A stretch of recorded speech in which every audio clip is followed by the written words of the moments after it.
Hi guys, Pathanamthitta സീരിയലിൻ്റെ ഒരു പുതുപുത്തൻ വിശേഷത്തിലേക്ക് എല്ലാവർക്കും സ്വാഗതം. വരാൻ പോകുന്ന ഒരു അടിപൊളി എപ്പിസോഡ് വിശേഷത്തിലേക്കാണ് നമ്മൾ പോകുന്നത്. നമ്മുടെ നവ്യ സത്യങ്ങളൊക്കെ തിരിച്ചറിയാണ്. ഇപ്പം തന്നെ നമ്മുടെ കനക പറഞ്ഞിരിക്കുകയാണ് കേട്ടോ, അഭിയാണ് ചന്തുമോളുടെ അച്ഛൻ എന്നുള്ള കാര്യം. എന്നാൽ ഒരു 99% നവ്യ അത് വിശ്വസിച്ചെങ്കിലും 1% നവ്യയുടെ മനസ്സിലിങ്ങനെ കടന്ന് പറയുന്നുണ്ട്, ആണോ അല്ലയോ ഇനി അഭിയെ എല്ലാവരും കൂടെ കുറ്റവാളിയാക്കുന്നതാണോ, ഇതിൻ്റെ അകത്തെ സത്യം എന്താണെന്ന് തിരിച്ചറിയണം. അതുവരെ ഞാൻ അഭിയുടെ കൂടെ തന്നെ നിൽക്കും. അതിനുശേഷം അവൻ്റെ ഭാഗത്താണ് ശരിയെങ്കിൽ അവൻ്റെ കൂടെയും, അല്ല എങ്കിൽ അവനെ ഒറ്റ കുത്തിന് തന്നെ ഞാൻ കൊല്ലൂ എന്നൊക്കെ നവ്യ ഇങ്ങനെ മനസ്സിൽ ആലോചിക്കുക. അങ്ങനെ നവ്യ ഒരുപാട് ചിന്തിച്ചു കൂട്ടിയതിന് ശേഷം അവസാനം യഥാർത്ഥ തെളിവിന് വേണ്ടിയിട്ട് തൻ്റെ സുഹൃത്തിനെ സമീപിക്കുകയാണ്. ആ പെൺകുട്ടിയോട് നവ്യ പറയുന്നുണ്ട് DNA ടെസ്റ്റിനെ കുറിച്ച്. അങ്ങനെ രഹസ്യമായിട്ട് നവ്യയും നവ്യയുടെ ഫ്രണ്ടും കൂടി DNA ടെസ്റ്റ് നടത്തുകയാണ്. അങ്ങനെ സത്യങ്ങൾ തിരിച്ചറിയാണ് നവ്യ. ആ ഒരു വിശേഷങ്ങളിലേക്കാണ് നമ്മൾ പോകുന്നത്. നമ്മുടെ വീഡിയോ ഇഷ്ടമായാലൊന്ന് ലൈക്ക് ചെയ്യണേ, ഹൈപ്പ് ചെയ്യണേ, ചാനൽ കൂടി ഒന്ന് സബ്സ്ക്രൈബ് ചെയ്ത് സപ്പോർട്ട് ചെയ്യണേ. അങ്ങനെ നവ്യ മനസ്സിലിങ്ങനെ പല പ്രാവശ്യം ഇങ്ങനെ ചിന്തിച്ചുകൊണ്ടിരിക്കുകയാണ്, അഭി തന്നെ ആയിരിക്കുമോ, ഇനിയിപ്പം അമ്മ പറഞ്ഞതിൽ നിന്ന് എന്തെങ്കിലും തെറ്റുണ്ടായിരിക്കുമോ. ഒരിക്കലും അമ്മ അങ്ങനെ പറയുമെന്ന് തോന്നുന്നില്ല. പക്ഷേ ഇനി ആദർശിനെ രക്ഷിക്കാൻ വേണ്ടിയിട്ട് എല്ലാവരും കൂടി കളിക്കുന്ന കളിയാണെങ്കിലോ, അഭിയാണെങ്കിൽ ഈ അനന്തപുരിയിലെ വളർത്തുമകളായ ജലജയുടെ മകൻ. അതുകൊണ്ട് തന്നെ അവൻ്റെ തലയിലേക്ക് ഈ കുറ്റങ്ങളെല്ലാം വെച്ച് ആദർശിനെ രക്ഷിക്കാനാണെങ്കിലോ ആ 1% സാധ്യത ഞാൻ വിട്ടുകളയാൻ പാടില്ല. എന്തായാലും ഞാൻ മരിക്കുന്നതിന് മുമ്പും എന്തെങ്കിലും ഒരു തീരുമാനം എടുക്കുന്നതിന് മുമ്പും 100% സത്യവും എനിക്കറിയണം. അതിനായിട്ട് ഞാൻ ശ്രമിക്കും. അതുവരെ ഞാൻ ഇപ്പോൾ പോകുന്ന പോലെ തന്നെ പോകും. ഒരു തീരുമാനത്തിന് മാറ്റം ഉണ്ടാവില്ല എന്ന് നവ്യ ഇങ്ങനെ മനസ്സിൽ വിചാരിക്കുക. എന്നിട്ട് പിന്നെയും നവ്യക്ക് ഇങ്ങനെ അങ്ങോട്ട് പോകുമ്പോഴും ഇങ്ങോട്ട് പോകുമ്പോഴും എല്ലാം തോന്നുന്നത് അഭി പറഞ്ഞ ഓരോ കാര്യങ്ങളും ഒക്കെ ഇങ്ങനെ മനസ്സിൽ വരിക കേട്ടോ. പക്ഷേ നവ്യ മനസ്സിൽ ആലോചിക്കുക, എങ്ങനെ ഇത് പൂർണ്ണമായിട്ട് വിശ്വസിക്കുക. ഇതിട്ട് വേണ്ട യഥാർത്ഥ തെളിവ് കിട്ടുന്നത് എപ്പോഴാണോ ആ സമയത്ത് അഭിക്കെതിരെയാണ് തെളിവെങ്കിൽ അവനെ ഞാൻ കൊല്ലും, എന്നിട്ടേ ഞാൻ ചാവുള്ളൂ. അല്ലാതെ എല്ലാ പെൺകുട്ടികളും എടുത്തു ചാടി ഓരോ തീരുമാനങ്ങൾ എടുക്കുന്ന പോലൊന്നും ഞാൻ എടുക്കാൻ പോകുന്നില്ല എന്ന് മനസ്സിൽ ഉറച്ച് വിശ്വസിക്കുക. അപ്പോൾ ആ യഥാർത്ഥ തെളിവിന് വേണ്ടിയിട്ട് നവ്യ ഇങ്ങനെ ഇരിക്കുകയാണ് കേട്ടോ. അതേസമയത്ത് നമ്മുടെ അഭിക്കാണെങ്കിൽ ജലജയ്ക്ക് ഭയങ്കര സംശയമൊക്കെ തോന്നുന്നുണ്ട്, നവ്യ സത്യം അറിഞ്ഞോ. നവ്യയുടെ മുഖത്ത് വല്ലാത്ത വെപ്രാളവും വല്ലാത്ത മാറ്റങ്ങളും ഒക്കെ അഭി കാണുന്നുണ്ട്. അത് ജലജയോട് പറയുമ്പോൾ ജലജ പറയുന്നുണ്ട്, എടാ ഇനി അവൾ എന്തെങ്കിലും അറിഞ്ഞിട്ട് നമ്മളോട് മിണ്ടാതിരിക്കുന്നതാണോ, നീ ആ മുറിയിലുള്ള മാരകായുധങ്ങളൊക്കെ മാറ്റിക്കോണം, നിന്നെ അവൾ എപ്പോഴാണ് കൊല്ലുക എന്നറിയില്ല എന്നൊക്കെ പറയുക. അപ്പോൾ അഭി പറയുന്നുണ്ട്, അമ്മേ അങ്ങനെ എന്തെങ്കിലും അവൾ അറിഞ്ഞിരുന്നെങ്കിൽ ഇപ്പോൾ അവൾ പൊട്ടിത്തെറിച്ചേനെ. അവളൊന്നും പറയുന്നില്ല. ഇനിയിപ്പം അവളുടെ അമ്മ സത്യങ്ങളൊന്നും പറഞ്ഞിട്ടുണ്ടാവില്ല. അഥവാ ഇനി പറഞ്ഞാൽ അവൾ വിശ്വസിച്ചിട്ടുണ്ടാവില്ല. ആദർശിനോട് തന്നെയായിരിക്കും അവൾക്ക് വെറുപ്പ്. ഏതായാലും ഇതൊന്ന് പരീക്ഷിച്ചറിയണം എന്നൊക്കെ വിചാരിക്കുകയാണ് അഭി. അങ്ങനെ അഭി നവ്യയുടെ അടുത്തേക്ക് ചെല്ലുക. നവ്യയുടെ അടുത്ത് റൂമിൽ ചെന്നിച്ച് നവ്യയോട് ചോദിക്കുന്നുണ്ട്, അല്ല നവ്യെ, നീ പോയി കഴിഞ്ഞ് നിൻ്റെ അമ്മ നിന്നോട് എന്താ പറഞ്ഞത് എന്ന് ചോദിക്കുക. അപ്പം നവ്യ പറയാ, എൻ്റെ അമ്മ എന്നോട് പലതും പറയും, അതെല്ലാം അറിയണമെന്ന് നിനക്കെന്താ, നിന്നെ അറിയിക്കണമെന്ന് എന്തെങ്കിലും നിർബന്ധമുണ്ടോ എന്ന് ചോദിക്കുമ്പം അഭി ഒന്നും മിണ്ടാതെ നിൽക്കുക. എന്നിട്ട് വീണ്ടും അഭി പറയുക, അല്ല നീ അവിടുന്ന് വന്നതിൽ പിന്നെ നിൻ്റെ മുഖത്തൊരു വിഷമോ വെപ്രാളോ ഒക്കെ തോന്നുന്നുണ്ട്, അതാ ഞാൻ ചോദിച്ചത്. ഇനിയിപ്പം നിനക്ക് പറയാൻ ഇഷ്ടമില്ലെങ്കിൽ അത് പറയണ്ടെന്ന് പറയുക. അപ്പോൾ ഉടനെ തന്നെ നവ്യ പറയാ, ദേ ഞാനൊരു കാര്യം പറഞ്ഞേക്കാം, എന്നെ കൂടുതൽ ചോദ്യം ചെയ്യാനൊന്നും ആരും വരണ്ട. എൻ്റെ മനസ്സിൽ ശരിയെന്ന് തോന്നുന്ന കാര്യങ്ങൾ ഞാൻ തീരുമാനം എടുക്കുക തന്നെ ചെയ്യും. എനിക്ക് ഏതാണോ പൂർണ്ണമായും ശരിയെന്ന് തോന്നിയ അന്ന് ഞാനൊരു തീരുമാനം എടുക്കും. അത് തടയാൻ നിന്നെ കൊണ്ട് പോയിട്ട് ദൈവം തമ്പുരാനെ കൊണ്ട് പോലും പറ്റില്ല എന്നൊക്കെ പറഞ്ഞ് അഭിയുടെ നേരെ കൈ ചൂണ്ടുക. അപ്പോൾ അഭി ആകെപ്പാടെ പേടിച്ച് വിളറി പോവാണേ. അപ്പോൾ അഭി പറയുക, എന്താ നവ്യ നീ ഇങ്ങനെയൊക്കെ പറയുന്നത്, എന്താ ഇപ്പം പ്രശ്നം എന്ന് പറയുമ്പോൾ പറയാം, നീ ഇനിയൊന്നും എന്നോട് സംസാരിക്കണമെന്നൊക്കെ പറഞ്ഞ് നവ്യ ഒരുമാതിരി ഭ്രാന്തിയെ പോലെ പരസ്പര ബന്ധമില്ലാതെയൊക്കെ ഇങ്ങനെ സംസാരിച്ചുകൊണ്ടിരിക്കുക. അഭി ആകെ പേടിച്ച് അവിടുന്ന് പുറത്തിറങ്ങി ജലജയോട് പറയുക, അമ്മേ അവളിപ്പോൾ എന്തോ വല്ലാത്തൊരവസ്ഥയിൽ തന്നെയാണ്. അവളുടെ മനസ്സിൽ ആ ഒരു സത്യം കിട്ടിയിട്ടുണ്ടെന്ന് തോന്നുന്നു. പക്ഷേ അവളത് പൂർണ്ണമായിട്ടും വിശ്വസിച്ചിട്ടില്ല. ഇനി പൂർണ്ണമായിട്ടും വിശ്വസിച്ച് കഴിഞ്ഞാൽ അവൾ എന്താ ചെയ്യാൻ പോകാമെന്ന് അറിയില്ല എന്ന് പറയുമ്പോൾ ജലജ പറഞ്ഞു കൊടുക്കുക, നീ ദേ അവളുടെ ഒപ്പം തന്നെ നിന്നോണം. അവളിപ്പോൾ അത് വിശ്വസിച്ചിട്ടില്ലല്ലോ, ഇനിയിപ്പോൾ ഒരിക്കലും അവളത് വിശ്വസിക്കരുത്. അതിന് വേണ്ടിയിട്ടുള്ള കാര്യങ്ങളൊക്കെ നീ തന്നെ നീക്കിക്കോണമെന്ന് പറയുകയാണ് കേട്ടോ. അങ്ങനെ അഭി പിറ്റേ ദിവസം അഭിക്ക് ജോലിക്കൊക്കെ പോകേണ്ടതാണല്ലോ. AM ജ്വല്ലറിയിലെ മാനേജരായിട്ട് ചാർജ് എടുക്കാൻ പോവാണല്ലോ. അപ്പോൾ അങ്ങനെ ആകുമ്പോഴേക്കും നവ്യയ്ക്ക് മനസ്സിൽ ഭയങ്കര ടെൻഷൻ. നവ്യ മനസ്സിൽ ആലോചിക്കുകയാണ്, ഇവനെ ഈ കള്ളനെ AM ജ്വല്ലറിയുടെ മാനേജരാക്കിയാൽ അത് എനിക്ക് പ്രശ്നമാവുമോ, വേണ്ട അഭിയെ മാനേജരാക്കണ്ടെന്ന് തീരുമാനിക്കുക നവ്യ പല പ്രാവശ്യവും മനസ്സിലിങ്ങനെ ചിന്തിച്ചു. ഇനിയിപ്പം ഇവൻ്റെ ഭാഗത്താണ് ശരിയെങ്കിൽ പോലും ഇവനെ അവിടെ മാനേജരായിട്ട് വെക്കണ്ട. കാരണം ഒരു സമയത്ത് അത് തെറ്റാണെന്ന് എനിക്ക് തോന്നിയാൽ ഞാൻ അതിൽ പശ്ചാത്താപിക്കേണ്ടി വരും. അതുമാത്രമല്ല അവരോട് ചെയ്യുന്ന ചതിയായിരിക്കും. എനിക്ക് അന്നം തരുന്നത് ഇപ്പം ജ്വല്ലറിക്കാരാണ്. എന്നെ വിശ്വസിച്ച് അവരവിടുത്തെ മോഡലാക്കിയിരിക്കുകയാണ്. അനന്തപുരിയിലെ കുട്ടിയായിട്ട് കൂടി എന്നോട് അബിയെ അവിടുത്തെ മാനേജരേക്കാമെന്ന് ഡേവിഡ് സാറ് സമ്മതിച്ചിരിക്കുകയാണ്. അങ്ങനെയുള്ളപ്പം ഡേവിഡ് സാറിനെയൊക്കെ ഒരു ചതിക്കുന്നതിന് തുല്യമാവും ഇവനെപ്പോലൊരു കള്ളനെ അവിടെ മാനേജരായിട്ട് വയ്ക്കുന്നത്. അതുകൊണ്ട് ആ തീരുമാനം വേണ്ടെന്ന് വയ്ക്കാം എന്ന് വിചാരിക്കുകയാണ് കേട്ടോ. അങ്ങനെ ഇരിക്കുമ്പോൾ നമ്മുടെ ഡേവിഡ് നവിയെ വിളിക്കുകയാണ്. അബി മാനേജരായിട്ട് ചെന്നില്ലല്ലോ. ചെല്ലാത്തത് കൊണ്ട് തന്നെ ആകെ മൊത്തം എന്താണ് അബി വരാത്തതെന്നുള്ള ഒരു രീതിയിലേക്കാണ്. എന്നാൽ അതിനു മുമ്പ് അബിയോട് നവിയെ പറയുന്നുണ്ട്, നീ ജ്വല്ലറിയിലെ മാനേജരായിട്ട് പോകുന്നതിനെക്കുറിച്ച് നമുക്കൊന്നും കൂടി ആലോചിക്കണം, അതിനുശേഷം മതിയെന്ന് പറയുക. അപ്പോൾ അബി ചോദിക്കുന്നുണ്ട്, അതെന്താ നീ ഇപ്പം അങ്ങനെ പറയുന്നത്? ജ്വല്ലറിയിൽ മാനേജരായിട്ട് എന്നെ നിയമിക്കാമെന്ന് നീ പറഞ്ഞതല്ലേ? ഡേവിഡ് സാറ് സമ്മതിച്ചെന്നും പറഞ്ഞു, അടുത്ത ദിവസം ചാർജ് എടുക്കണമെന്നും പറഞ്ഞു, ഇവിടെയും എല്ലാവരോടും അനുവാദമൊക്കെ വാങ്ങി. പിന്നെ ഇപ്പം എന്താ നവീ നീ ഇങ്ങനെ പറയുന്നതെന്ന് ചോദിക്കുമ്പം അബിയുടെ നേരെ ദേഷ്യപ്പെടുന്നുണ്ടേ. അതെൻ്റെ തീരുമാനമാണ്. നീ ഇപ്പം ഏതായാലും ജ്വല്ലറി ജോലിക്ക് പോകണ്ട, നീ പോകാറാകുമ്പോൾ ഞാൻ പറയാം എന്ന് പറയാണ്. അബിക്ക് അപ്പോഴും മനസ്സിലാകുകയാണ് കേട്ടോ, ഇവള് സത്യങ്ങളൊക്കെ അറിഞ്ഞിട്ടുണ്ട്, അതുകൊണ്ടായിരിക്കും ഇവൾ ഇങ്ങനെയൊക്കെ പെരുമാറുന്നത്. വല്ലാത്ത രീതിയിലുള്ള ഒരു പെരുമാറ്റമാണല്ലോ എന്ന് വെച്ച് പേടിച്ച് വിറച്ചാണ് കേട്ടോ നമ്മുടെ ജലജയും അബിയും ഇങ്ങനെ പോകുന്നത്. അപ്പോൾ ഡേവിഡ് നവിയെ വിളിച്ചിട്ട് പറയുന്നുണ്ട്, എന്താ നവിയെ, നമ്മുടെ പുതിയ ബ്രാഞ്ച് ഉദ്ഘാടനമൊക്കെയാണ്, എന്നിട്ട് അബി വന്നില്ലല്ലോ. അബിയല്ലേ ആ ബ്രാഞ്ചിൽ മാനേജറായിട്ട് ജോയിൻ ചെയ്യാനിരിക്കുന്നത്, എന്നിട്ട് എന്താ അബി വരാത്തതെന്ന് ചോദിക്കുക. അപ്പോൾ നവ്യ പറയുന്നുണ്ട്, വേണ്ട സാർ, അബിക്ക് ആ ജോലി വേണ്ട, അബി അവിടെ മാനേജരാക്കി വെക്കേണ്ടെന്ന് പറയുക. അപ്പം ഡേവിഡ് ചോദിക്കുക, അതെന്താ, അനന്തപുരിയിലുള്ളവരെല്ലാവരും എതിർത്തു എന്ന് ചോദിക്കുക. അപ്പം നവ്യ പറയുക, അവരാരും എതിർത്തിട്ടൊന്നുമില്ല, എതിർപ്പുണ്ടെങ്കിലും അതൊരു പ്രശ്നമല്ലായിരുന്നു. ആദ്യമേ തന്നെ ചെറിയ എതിർപ്പുകളൊക്കെ എല്ലാവർക്കും ഉണ്ടായിരുന്നു, പക്ഷേ അതനുസരിച്ചൊന്നും അല്ല ഞങ്ങൾ തീരുമാനിച്ചതാ എന്ന് പറയുമ്പോൾ ഡേവിഡ് പറയാ, അങ്ങനെ വേണ്ടെന്ന് വെക്കേണ്ട, നവ്യ ഏതായാലും ഇങ്ങോട്ട് വാ, നമുക്കൊന്ന് സംസാരിച്ച് കുറച്ച് തീരുമാനം എടുക്കാമെന്ന് പറയാം. അപ്പം നവ്യം പറയുന്നുണ്ട്, ശരി സാർ, സാറിനോട് എനിക്ക് സംസാരിക്കാനുണ്ടായിരുന്നു, വന്ന് നമുക്ക് കുറച്ച് കാര്യങ്ങളൊക്കെ സംസാരിക്കാമെന്ന് പറയുക. അങ്ങനെ ഡേവിഡിൻ്റെ അടുത്തേക്ക് നവ്യ ചെല്ലുക. അപ്പം നവ്യ ചെല്ലുമ്പോൾ ഡേവിഡ് ചോദിക്കുന്നുണ്ട്, എന്താ അബി വരാത്തത്? അബിയെ നമ്മൾ മാനേജരാക്കാൻ തീരുമാനിച്ചല്ലേ, പിന്നെന്താന്ന് ചോദിക്കുക. അപ്പം നവ്യ പറയാം, വേണ്ട സാർ, അവനെ ഇവിടെ മാനേജരായിട്ട് വയ്ക്കണ്ടെന്ന് പറയുക. അപ്പോൾ അവർ ചോദിക്കുന്നുണ്ട്, അതെന്താ അബി വിശ്വാസവഞ്ചന വല്ലതും കാണിച്ചോ എന്ന് ചോദിക്കുമ്പോൾ നവ്യ പറയാം, ചെറിയ ചെറിയ വിശ്വാസവഞ്ചനയൊക്കെ മൂർത്തീസ് ജ്വല്ലറിയിൽ അവൻ കാണിച്ചിട്ടുണ്ട്, അതുകൊണ്ട് ഇവിടെ ഇപ്പോൾ അവനെ ഒരു മാനേജരാക്കണ്ടെന്നാണ് ഞാൻ വിചാരിക്കുന്നത്. അങ്ങനെ എന്തെങ്കിലും ഇവിടെയും അവൻ തരികിട കാണിച്ചാൽ അത് എനിക്ക് കൂടി മോശമല്ലേ, നിങ്ങൾ എന്നെ വിശ്വസിച്ചല്ലേ അവനെ ഇവിടെ എടുക്കുന്നത് എന്നൊക്കെ ഇങ്ങനെ നവ്യ ഒഴുക്കം മട്ടി പറയുക. അപ്പോഴേക്കും ഡേവിഡ് ചോദിക്കുക, അതല്ല നവ്യെ, എന്താ കാര്യം എന്ന് പറ, എന്തെങ്കിലും പ്രശ്നം ഉണ്ടായോ അവിടെ? അനന്തപുരിയിൽ ആരെങ്കിലും ഇതിനെ എതിർത്തോ? ഇതിനെ തടയാൻ ആരെങ്കിലും അവിടെ നിന്നോ എന്നൊക്കെ ഇങ്ങനെ ഡേവിഡ് എടുത്തെടുത്ത് ചോദിക്കുക. അപ്പോൾ ഉടനെ നവ്യ പറയുന്നുണ്ട്, അതല്ല സാർ, ഒരു രഹസ്യമുണ്ട് ഞങ്ങളുടെ ജീവിതത്തിൽ എന്ന് പറയുക. എന്നിട്ട് ഈ കാര്യങ്ങളൊക്കെ പറയുകയാണ് കേട്ടോ ഡേവിഡിനോട്. ഡേവിഡിന് ഈ കാര്യങ്ങളൊക്കെ നേരത്തെ തന്നെ അറിയാവുന്നതാണല്ലോ അവന്തിക പറഞ്ഞിട്ട്. അങ്ങനെ ഇരിക്കുന്ന സമയത്താണ് നവ്യ ഇതുകൂടി പറയുന്നത്, ഞങ്ങളുടെ ജീവിതത്തിൽ ഇങ്ങനൊരു പ്രശ്നമുണ്ടെന്നും ചന്തുമോൾ എന്ന് പറയുന്ന ഒരു കുട്ടിയുണ്ടെന്നും ആ ചന്തുമോളുടെ അമ്മ അനഘയാണെന്നും ആ കുഞ്ഞിൻ്റെ അച്ഛൻ ആദർശാണെന്നാണ് അവിടെ എല്ലാവരും പറയുന്നത്. ആദർശും നയനിയും ആ കുഞ്ഞിനെ സ്വന്തം കുഞ്ഞായിട്ട് തന്നെ സ്വീകരിച്ചിട്ടുണ്ട്. പക്ഷേ അത് അബിയുടെ കുഞ്ഞാണെന്നൊരു വാർത്ത ഇപ്പോൾ വരുന്നുണ്ട്. എൻ്റെ അമ്മ തന്നെയാണ് എന്നോടത് പറഞ്ഞതെന്ന് പറയുകയാണ്. അതുപോലെ മറ്റുള്ളവരുടെ എല്ലാം പെരുമാറ്റത്തിലും എല്ലാം അത് എനിക്ക് സംശയം തോന്നുന്നുണ്ട്. മാത്രമല്ല അബി ആ വീട്ടിൽ ഒരടിമയെ പോലെ നിൽക്കുന്നത് ഈ ഒരു രഹസ്യം ആരും തുറന്ന് എന്നോട് പറയാതിരിക്കാൻ വേണ്ടിയിട്ടാണ് എന്നുള്ള കാര്യവും ഒക്കെ ഡേവിഡിനോട് പറയുക. അപ്പോൾ ഡേവിഡിൻ്റെ മനസ്സിൽ തോന്നുവാണ്, ഇത് സത്യമാണല്ലോ, ഇവളെല്ലാം സത്യം അറിഞ്ഞു, തൽക്കാലം ഇവളിത് അറിഞ്ഞെന്ന് അറിയണ്ട, ഇവളുടെ അടുത്ത് നാടകം കളിക്കാം, അബിയല്ല ആ കുഞ്ഞിൻ്റെ അച്ഛൻ എന്നുള്ള കാര്യം വെളിപ്പെടുത്താം.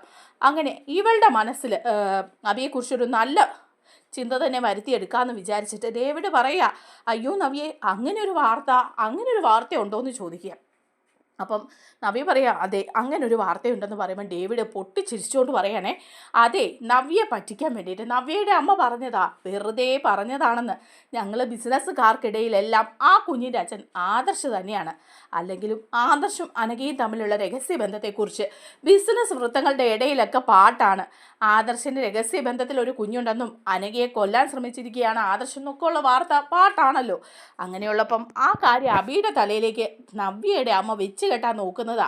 അവരുടെ ഇളമരുമോനുണ്ടല്ലോ ആദർശ്, അവനോടാണല്ലോ അവർക്ക് താല്പര്യം. ആദർശിൻ്റെ കുറ്റവിമുക്തനാക്കാൻ വേണ്ടി പാവ അബിയുടെ തലയിൽ എല്ലാം വെച്ച് കെട്ടുന്ന. അതുമാത്രമല്ല, നവ്യ ഒന്ന് ചിന്തിച്ചു നോക്കിക്കേ, അവൻ എൻ ജ്വല്ലറിയിലെ മാനേജരാകാൻ പോകുന്നു എന്നറിഞ്ഞപ്പോഴല്ലേ നവ്യയുടെ അമ്മ ഈ കാര്യം വെളിപ്പെടുത്തിയത്. ഇതുവരെ എന്തുകൊണ്ടാണ് അവർ വെളിപ്പെടുത്താതിരുന്നത് എന്ന് ചോദിക്കുക. അപ്പം നവ്യ പറയുന്നുണ്ട്, ഇതുവരെ അവർ വെളിപ്പെടുത്താതിരുന്നത് എൻ്റെ ജീവിതത്തിൽ എന്തെങ്കിലും ഒരു പ്രശ്നം ഉണ്ടായെങ്കിലോ, ഞാൻ എന്തെങ്കിലും കടുങ്കൈ ചെയ്തെങ്കിലോ എന്നൊക്കെ ആലോചിച്ചിട്ടാണ് എന്ന് പറയുമ്പോൾ ഡേവിഡ് പറഞ്ഞു കൊടുക്കുക. എന്നാൽ പിന്നെ ഇപ്പോഴും അത് വെളിപ്പെടുത്തണ്ടായിരുന്നല്ലോ. ഇപ്പോഴല്ലേ നവ്യ എന്തെങ്കിലും കടുങ്കൈ ചെയ്യാൻ കൂടുതൽ സാധ്യതയുള്ളത്. മാത്രമല്ല, അഭി ഇപ്പോൾ എൻ ജ്വല്ലറിയിൽ മാനേജരായിട്ട് കയറാൻ പോകുന്നത് അനന്തപുരിയിൽ ആർക്കും ഇഷ്ടമില്ല. അതുകൊണ്ട് അവരെല്ലാവരും കൂടി നവ്യയുടെ അമ്മയെ കരുവാക്കിയിരിക്കുക. അനന്തപുരി ഒരിക്കലും എൻ ജ്വല്ലറിയിലേക്ക് ജോലിക്ക് കയറരുതെന്നുള്ള അവരുടെ വാശി കൊണ്ടാണ് അവരിപ്പോൾ ഈ കാര്യങ്ങളൊക്കെ വെളിപ്പെടുത്തിയിരിക്കുന്നത്.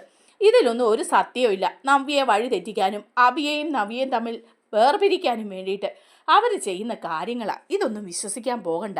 ഈ സത്യങ്ങളൊക്കെ ഞങ്ങൾക്ക് നേരത്തെ അറിയായിരുന്നു. ആദർശിൻ്റെ കുഞ്ഞാണ് ചന്തുമോളെന്നുള്ള കാര്യം. അതുകൊണ്ട് അഭിയോട് ജോലിക്ക് ജോയിൻ ചെയ്യാൻ പറഞ്ഞോളൂ. ഈ ഒരു പ്രശ്നത്തിൻ്റെ പേരിൽ അഭി എൻ ജ്വല്ലറിയിൽ വരാതിരിക്കരുത്. അടുത്ത ദിവസം തന്നെ അഭി എൻ ജ്വല്ലറിയിലെ പുതിയ ബ്രാഞ്ചിൻ്റെ മാനേജരായിട്ട് ജോയിൻ ചെയ്യണമെന്ന് ഡേവിഡ് പറഞ്ഞു കൊടുക്കുകയാണ്. അപ്പം നവ്യയുടെ മനസ്സിൽ വീണ്ടും സംശയങ്ങൾ വരികയാണ് കേട്ടോ. അപ്പോൾ ഡേവിഡ് വരെ ഇതൊക്കെ അറിഞ്ഞു. ഇക്കാര്യങ്ങൾ വ്യക്തമായിട്ട് ബിസിനസ് വൃത്തങ്ങളുടെ ഇടയിൽ സംസാരമുണ്ട്. ആദർശിനെക്കുറിച്ച് വളരെ മോശമായ ഒരു അഭിപ്രായമുണ്ട് എല്ലാവരുടെയും ഇടയിൽ.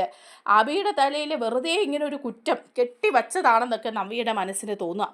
പിന്നെയും നവ്യയ്ക്ക് കൺഫ്യൂഷൻ ഉണ്ട് കേട്ടോ. ഇതിലെന്തെങ്കിലും സത്യം ഉണ്ടാവുമോ എന്നുള്ള കാര്യം. എന്നാലും നവ്യ തീരുമാനിക്കുകയാണ്, ഡേവിഡ് സാറ് പറഞ്ഞതല്ലേ, അതുകൊണ്ട് തന്നെ അഭി അടുത്ത ദിവസം തന്നെ എൻ ജ്വല്ലറിയിലെ ബ്രാഞ്ച് മാനേജരായിട്ട് കയറട്ടെ എന്ന് വിചാരിച്ച് സമ്മതിക്കുക. അങ്ങനെ പിറ്റേ ദിവസം നവ്യ അവിടെ ചെന്നിട്ട് അഭിയോട് പറയുന്നുണ്ട്, അഭി നീ നാളെ തന്നെ എൻ ജ്വല്ലറിയിൽ മാനേജരായിട്ട് കയറണം. ഡേവിഡ് സാർ എന്നെ വിളിച്ചിട്ടുണ്ടായിരുന്നു, സംസാരിച്ചിട്ടുണ്ടായിരുന്നു. അതുകൊണ്ട് തന്നെ നീ ഉടനെ തന്നെ ജോയിൻ ചെയ്യണം എന്നാണ് അവർ പറയുന്നതെന്ന് പറയുമ്പം അഭിക്ക് അങ്ങ് സന്തോഷമാവാണ് കേട്ടോ. ഇവർക്ക് എന്നെ വിശ്വാസമുണ്ട്, അതുകൊണ്ടാണല്ലോ ഇവളിങ്ങനെയൊക്കെ പറയുന്നത്. വിശ്വാസം ഇല്ലായിരുന്നെങ്കിൽ ഇപ്പോൾ ഇവൾ ഈ കാര്യങ്ങളൊന്നും വെളിപ്പെടുത്തുകയില്ലായിരുന്നല്ലോ എന്നൊക്കെ വിചാരിക്കുക. അഭി ജലജയോടും പറയുന്നുണ്ട് കേട്ടോ, അമ്മേ നമ്മൾ വിചാരിച്ച പോലൊന്നുമല്ല, അവളുടെ അമ്മ ഒരു സത്യങ്ങളും പറഞ്ഞിട്ടില്ലെന്ന് തോന്നുന്നു. അഥവാ പറഞ്ഞിട്ടുണ്ടെങ്കിലും അവൾ അത് വിശ്വസിച്ചിട്ടൊന്നുമില്ല. അതുകൊണ്ട് എൻ ജ്വല്ലറിയിൽ മാനേജരായിട്ട് ഞാൻ തന്നെ കയറണം എന്നാണ് അവൾ പറയുന്നത്. അടുത്ത ദിവസം ജോയിൻ ചെയ്യാൻ പറഞ്ഞിട്ടുണ്ടെന്നൊക്കെ പറയണം. അങ്ങനെ അവരങ്ങനെയൊക്കെ വിശ്വസിക്കുകയാണ്. എങ്കിലും നമ്മുടെ നവ്യയുടെ മനസ്സിൽ രാവും പകലും ഇല്ലാത്തവണ്ണം പലവിധ സംശയങ്ങളും ഇങ്ങനെ ഓടി വരികയാണ്. ചന്തുമോളെ കുറിച്ചിട്ടുള്ള പല കാര്യങ്ങളും നവ്യ ഇങ്ങനെ ചിന്തിക്കുകയാണ് കേട്ടോ. അപ്പോഴൊക്കെ നവ്യയുടെ മനസ്സിൽ വല്ലാത്തൊരു വെപ്രാളം തോന്നുന്നുണ്ട്. അങ്ങനെ നവ്യ വിചാരിക്കുകയാണ് ഇതിൻ്റെ അകത്തെ സത്യം കണ്ടെത്തണം എന്നുള്ള കാര്യം. അങ്ങനെ പിറ്റേ ദിവസം ആകുമ്പോഴേക്കും അഭി ജോലിക്ക് ജോയിൻ ചെയ്യേണ്ട ദിവസമാണ്. രാവിലെ തന്നെ നവ്യ എണീക്കുകയാണ്. നവ്യ അഭിയെയും ജലജയും വിളിക്കുകയാണ്. രണ്ടുപേരും കൂടി വന്നിട്ട് അഭി പോകാനായിട്ടൊക്കെ റെഡിയായി വന്നിരിക്കുക. അപ്പോൾ നവ്യ വന്ന് പൂജയൊക്കെ നടത്തുന്നുണ്ട് കേട്ടോ. പൂജയൊക്കെ നടത്തി അഭിയെ എങ്ങനെയെങ്കിലും കയറ്റി വിടണമല്ലോ, അതിന് വേണ്ടിയിട്ട് അഭിയെ പൂജയൊക്കെ നടത്തി പ്രാർത്ഥിച്ച് ആരതി ഒഴിഞ്ഞൊക്കെ വിടുവാണ്. മറ്റാരും ഒന്നുമില്ല, ഇവർ 3 പേരും കൂടി ഇതൊക്കെ ചെയ്ത് വിടുന്നുണ്ട്.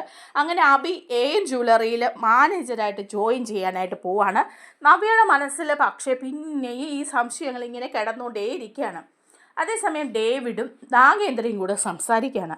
അപ്പോൾ ഡേവിഡ് നാഗേന്ദ്രയോട് പറയുന്നുണ്ട്, അത് സാറേ, അഭിയുടെ കാര്യത്തിൽ ആ സത്യങ്ങളൊക്കെ ആ നവ്യയുടെ അമ്മ കനക വെളിപ്പെടുത്തിയിട്ടുണ്ട് നവ്യയോട്. പക്ഷേ നവ്യയുടെ മനസ്സിൽ ഒരു 90% വിശ്വാസവും 10% ഒരു അവിശ്വാസമൊക്കെ ഉണ്ടെന്നാണ് എനിക്ക് തോന്നുന്നത്. കാരണം ഞാനത് പറഞ്ഞു കൊടുത്തിട്ടുണ്ട്, അഭിയുടെ കുഞ്ഞല്ല ചന്തുമോള്, ആദർശിൻ്റെ ആണെന്ന് തിരുത്തി കൊടുത്തിട്ടുണ്ട് എന്ന് പറയാം. അപ്പോൾ ഡേവിഡ് പറയാണ്, അതെ, താനത് പറഞ്ഞത് നന്നായി, അഭി ജോയിൻ ചെയ്യണം, നമ്മുടെ ജ്വല്ലറിയിലെ മാനേജരായിട്ട് എൻ്റെ മോൻ അഭി തന്നെ ജോയിൻ ചെയ്യണമെന്ന് പറയുകയാണ്. അതേസമയം ഡേവിഡ് പറയുന്നുണ്ട്, പക്ഷേ നവ്യ പൂർണ്ണമായിട്ടൊന്നും വിശ്വസിച്ചിട്ടില്ല. ഇനിയും അവൾ ഇതിൻ്റെ പുറകെ പോവുകയും അഭിയുടെ ജീവിതത്തിൽ പ്രശ്നങ്ങൾ ഉണ്ടായ സാധ്യതയുണ്ടെന്ന് പറയുമ്പോൾ ഡേവിഡ് പറയുക, അവരുടെ ജീവിതത്തിൽ എന്ത് പ്രശ്നങ്ങൾ ഉണ്ടായാൽ എന്താടാ, ഇപ്പം തൽക്കാലത്തേക്ക് അഭി ഇവിടെ മാനേജരായിട്ട് മാറണം, നവ്യയും നമ്മുടെ കൂടെ തന്നെ നിൽക്കണം എന്ന് മാത്രമേ ഞാൻ വിചാരിച്ചിട്ടുള്ളൂ. അല്ലാതെ നവ്യയെ അവൻ്റെ ഭാര്യയായിട്ട് ജീവിതകാലം മുഴുവൻ വെച്ച് വാഴിക്കണം എന്നൊന്നും ഞാൻ വിചാരിച്ചിട്ടില്ല. അല്ലേലും എൻ്റെ മോൻ അഭിക്ക് ചേർന്ന ഭാര്യയല്ല നവ്യ. പിന്നെ നമ്മൾ ഒരു കരുവായിട്ട് അവളെ അങ്ങ് കണക്കാക്കിയിരിക്കുന്നു. നമ്മുടെ ആവശ്യം കഴിയുമ്പോൾ നമ്മൾ എടുത്ത് കളയാൻ പോകുന്ന ഒരു കറിവേപ്പില്ല. അത്രയേ ഉള്ളൂ നവ്യ എനിക്ക്. പിന്നെ ഈ പ്രശ്നങ്ങളൊക്കെ ഒന്ന് തീരട്ടെ, അതിനുശേഷം അബിയോടും അവൻ്റെ അമ്മ ജലജയോടും ഒക്കെ ഈ കാര്യങ്ങൾ പറഞ്ഞാൽ അവരതുപോലെ അനുസരിക്കും. നവ്യ പിന്നെ അബിയുടെ ജീവിതത്തിൽ ഉണ്ടാവാനേ പോകുന്നില്ല. പിന്നെ ഇപ്പം ചന്തുമോളോ അനഘയൊക്കെ അവൻ്റെ ബന്ധത്തിൽ വന്നാൽ എന്താ, ചന്തുമോൾ അവൻ്റെ കുഞ്ഞാണേൽ എന്നാ, ആ കുഞ്ഞിനെ ആദർശം അതിനെ ഏറ്റെടുത്തില്ലേ, അതിനെ എന്തായാലും അബി ഏറ്റെടുക്കാനും പോകുന്നില്ല. അങ്ങനെ എൻ്റെ മക്കളെ സേഫ് ആക്കണം, അത്ര എനിക്കുള്ളൂ എന്നൊക്കെ നാഗേന്ദ്രയും പറയുകയാണ് കേട്ടോ. അതേസമയം ആദർശ് നന്ദുവിനെ പോയി കാണുകയാണ്. നന്ദുവിനെ കണ്ട് നന്ദുവിനോട് സംസാരിക്കുന്നുണ്ട്, ആ ഒരു ഡ്രൈവറിൻ്റെ മരണത്തെക്കുറിച്ചിട്ടൊക്കെ കേട്ടോ. അപ്പം നന്ദുവും പറയാണ്, ശരിയാണ്, പോലീസുകാർക്ക് കൂടി ഒരു മാനക്കേടാണ്. കാരണം പ്രതി അറസ്റ്റ് ചെയ്യാനായിട്ട് പ്രതി അഴികിലെത്തുകയും സെർച്ച് ചെയ്യുകയും ഒക്കെ ചെയ്തതാ. ആ സമയത്ത് തന്നെ അയാളെ ആരോ കൊന്നിരിക്കുകയാണ് ചെയ്തത്. ആത്മഹത്യയാണ് എന്ന വരുത്തി തീർക്കാൻ നല്ല ശ്രമം നടത്തിയിട്ടുണ്ടെങ്കിലും അതൊരു കൊലപാതകം തന്നെയാണ്. അത് മിക്കവാറും ജ്വല്ലറിക്കാർ തന്നെയായിരിക്കും ചെയ്തിരിക്കുന്നതെന്ന് നന്ദു പറയാം. അപ്പോൾ ആദർശം പറയുന്നുണ്ട്, തീർച്ചയായിട്ടും അങ്ങനെയായിരിക്കും. അയാൾ പിടിക്കപ്പെട്ട് കഴിഞ്ഞാൽ എല്ലാ സത്യങ്ങളും പുറത്തു വന്നാലോ എന്നുള്ള പേടി കൊണ്ട് അവരയാളെ തീർത്തതായിരിക്കും എന്ന് പറയുക. അപ്പം നന്ദുവും പറയുന്നുണ്ട്, ശരിയാണ്, ഞങ്ങൾ അന്വേഷണം നടത്തിക്കൊണ്ടിരിക്കുകയാണ്. അതിൻ്റെ പിന്നിൽ ജ്വല്ലറിയുടെ MD ഡേവിഡ് ഉണ്ടോ എന്നുള്ള കാര്യത്തിൽ നല്ല സംശയമുണ്ട്. ആ സ്ഥലത്ത് വെച്ച് ഡേവിഡിൻ്റെ ടവർ ലൊക്കേഷൻ കാണിക്കുകയൊക്കെ ചെയ്തിട്ടുണ്ടായിരുന്നു. അതുകൊണ്ട് അയാൾ കാണും, കൊട്ടേഷൻ കൊടുത്തതായിരിക്കും. പക്ഷേ നേരിട്ടും പങ്കുണ്ട്. പിന്നെ ഈ ഡേവിഡ് എപ്പോഴും വിളിക്കുന്ന ഒരു എക്സ് അയാളും ഉണ്ടെന്ന് തോന്നുന്നു. അയാളുടെ ടവർ ലൊക്കേഷനും ആ ഭാഗത്ത് കാണിച്ചിട്ടുണ്ട്. ഏകദേശ പ്രതികളിലേക്കൊക്കെ ഞങ്ങൾ എത്തിക്കൊണ്ടിരിക്കുകയാണ് എന്ന് നന്ദു പറയാം. അപ്പോൾ ആദർശം പറയുന്നുണ്ട്, ശരിയാ, അതുകൊണ്ട് തന്നെ നമ്മൾ അവരെ പൂട്ടണം എന്ന് പറയാണ്. ജ്വല്ലറിയുടെ കള്ളക്കടത്ത് സ്വർണം കിട്ടുന്നത് കൊണ്ടാണ് അവരിപ്പോൾ ഇങ്ങനെ ബ്രാഞ്ചുകളൊക്കെ കൂട്ടിക്കൊണ്ടിരിക്കുന്നത്. കഴിഞ്ഞ ദിവസം തന്നെ അവരുടെ ബ്രാഞ്ചിൻ്റെ ഉദ്ഘാടനമായിരുന്നു. അവിടെ മാനേജരായിട്ട് നമ്മുടെ അബി തന്നെയാണല്ലോ ഇരിക്കുന്നതെന്ന് ആദർശ് പറയുക. അപ്പം നന്ദുവും പറയുക, ശരിയാ, ഏതായാലും നവ്യേച്ചി കൊള്ളാം, അബിയെ അവിടെ കൊണ്ട് ഇരുത്തിയല്ലോ. കുടുംബത്തിൽ തന്നെ കുത്തുപാള എടുപ്പിക്കാൻ വേണ്ടിയിട്ട് ഇറങ്ങി തിരിച്ചിരിക്കുക ചേച്ചി. ആര് പറഞ്ഞാലും ചേച്ചിക്ക് മനസ്സിലാവില്ല. അതുകൊണ്ടാണല്ലോ അമ്മ ചെന്ന എല്ലാ സത്യങ്ങളും വിളിച്ചു പറഞ്ഞിട്ടും അബിയെ കുറ്റപ്പെടുത്താതെ നവ്യേച്ചി ഇങ്ങനെ ഇരിക്കുന്നതെന്ന് പറയാണ്. അപ്പോൾ ആദർശ് പറയാ, ഒരു കണക്കിന് അത് നന്നായി. കുറ്റപ്പെടുത്തുകയും ബഹളം ചെയ്യുകയും നവ്യെ എടുത്ത് ചാടി എന്തെങ്കിലും തീരുമാനം എടുക്കുകയൊക്കെ ചെയ്തിരുന്നെങ്കിൽ നമ്മൾ ഒരുപാട് വിഷമിക്കേണ്ടി വന്നേനെ. പിന്നെ സത്യം അതെന്നായാലും നവ്യ തിരിച്ചറിയും. പെട്ടെന്നറിയാതിരിക്കുന്നത് തന്നെയാണ് നല്ലത്. ഇതുപോലെ ചെറിയ ചെറിയ ഡോസായിട്ട് സത്യങ്ങൾ അറിയട്ടെ, അത് തന്നെയാണ് നന്ദു നല്ലതെന്ന് പറയാം. അപ്പം നന്ദു പറയുന്നുണ്ട്, ഏതായാലും നമ്മൾ ജ്വല്ലറിയിലെ MD ഡേവിഡിലേക്കൊക്കെ അന്വേഷണം എത്തിയിരിക്കുകയാണ്. അയാൾക്കൊക്കെ വ്യക്തമായ പങ്ക് ഈ കൊലപാതകത്തിലുണ്ട്. അതുകൊണ്ട് ആ ഒരു രീതിയിൽ പോകാമെന്ന് പറയുമ്പോൾ ഓക്കെയൊക്കെ പറഞ്ഞ ആദർശും എല്ലാവിധ സപ്പോർട്ടും ഒക്കെ പറഞ്ഞിട്ട് പോകുന്നുണ്ട് കേട്ടോ. അതിനുശേഷം നമ്മുടെ നവ്യ വീണ്ടും ഇങ്ങനെ ചിന്തിക്കുക രാത്രിയിലിരുന്ന്, അബി അവൻ തെറ്റ് ചെയ്തിട്ടുണ്ടോ? ഞാനിപ്പോൾ അവനെ ജ്വല്ലറിയിലെ മാനേജറൊക്കെ ആക്കി സപ്പോർട്ട് ചെയ്ത് കൊടുത്തിട്ടുണ്ട്. പക്ഷേ അവനാണ് ചന്തുമോളുടെ അച്ഛനെങ്കിൽ, അനഘയോട് ഈ ദുഷ്ടത്തരം ചെയ്തത് അവനാണെങ്കിൽ ഞാൻ ചെയ്തത് വലിയൊരു പാതകമായിരിക്കും. അവൻ എന്നെ പറ്റിക്കുകയായിരുന്നു. അവനെ ഞാൻ വിശ്വസിച്ചത് തെറ്റായിപ്പോയി. അതിനൊരു പരിഹാരം ഉണ്ടാവണം. എൻ്റെ മനസ്സിനെ എനിക്ക് നിയന്ത്രിക്കാൻ പറ്റുന്നില്ല. ശരിയാണോ തെറ്റാണോ എന്നുള്ളതിനെ ഒന്ന് അടുക്കാണ് ഞാനിപ്പോൾ നിൽക്കുന്നത്. ഇതിനൊരു പ്രശ്നപരിഹാരം ഉണ്ടാവണമെങ്കിൽ DNA ടെസ്റ്റ് തന്നെ നടത്തണം. ചന്തുമോളുടെയും അബിയുടെയും സാമ്പിളുകളിലെടുത്ത് DNA ടെസ്റ്റ്. അതും അബി അറിഞ്ഞ് ചെയ്താൽ അവൻ അതിലെന്തെങ്കിലും തരികിട കാണിക്കും, അക്കാര്യത്തിൽ സംശയമില്ല. അതുപോലെ വീട്ടിലുള്ള ആരുടെയും സപ്പോർട്ട് ഞാൻ ചോദിക്കില്ല. കാരണം അവരും എന്നെ പറ്റിച്ചാലോ, ആരും അറിയാതെ പുറത്ത് ആരെങ്കിലും വഴി ഇതിനൊരു പരിഹാരം കണ്ടെത്തുക തന്നെ വേണമെന്ന് നവ്യ വിചാരിക്കുകയാണേ. അങ്ങനെ നവ്യ ചിന്തിക്കുകയാണ്. ഇതുപോലെ വലിയൊരു ഹോസ്പിറ്റൽ, ഒരു ലാബിൽ വർക്ക് ചെയ്യുന്ന നവ്യയുടെ ഒരു ഫ്രണ്ടിനെ കുറിച്ച് ആലോചിക്കുക. അപ്പം നവ്യ മനസ്സിൽ ഓർക്കുന്നുണ്ട്, അവളെ ഒന്ന് വിളിച്ച് സംസാരിച്ചാൽ ഇതിനൊരു പ്രശ്നപരിഹാരം ഉണ്ടാകും. രഹസ്യമായിട്ട് അവളെ കൊണ്ട് DNA ടെസ്റ്റ് നടത്തിക്കുകയാണെങ്കിൽ അതിൻ്റെ റിസൾട്ട് എൻ്റെ കയ്യിൽ കിട്ടുകയാണെങ്കിൽ ഞാൻ മാത്രമേ അറിയുള്ളൂ. ഞാൻ അതിനുശേഷം ഒരു തീരുമാനം എടുക്കാം. കാരണം ഞാൻ തെറ്റിദ്ധരിക്കപ്പെട്ടോന്ന് എനിക്ക് ആദ്യമേ അറിയാൻ പറ്റുമല്ലോ, മറ്റാരും എന്നെ പറ്റിക്കുകയില്ലല്ലോ എന്നൊക്കെ നവ്യ വിചാരിക്കുക.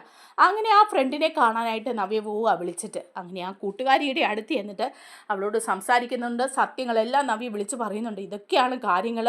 അതുകൊണ്ട് അബി ചന്തുമോളുടെ അച്ഛനാണെന്നുള്ള കാര്യത്തിൽ ഒരു വ്യക്തത വേണം.